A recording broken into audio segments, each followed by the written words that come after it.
Hi guys, welcome back to UChat tutorial. Today I'm showing you how to set greeting tags and icebreakers for your Facebook bot.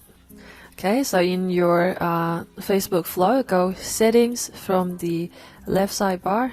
Then this is where you put your greeting tags.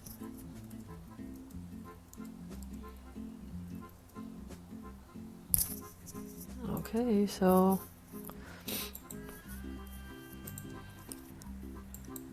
and then here's where you edit your icebreakers. For UChat support, we have already put try some demos and then link it to the demo subflow, then pricing to pricing subflow tutorial, and you can also put some very long question like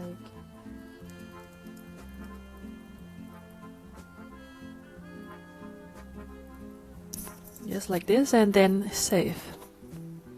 Okay, let's see how it will look like.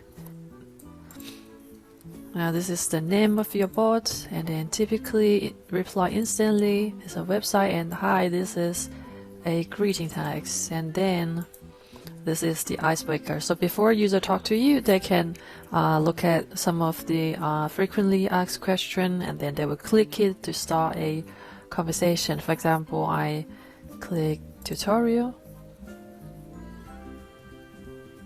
Okay, so yeah, this is all about icebreakers and greeting tags. Thank you for watching this video. See you next time.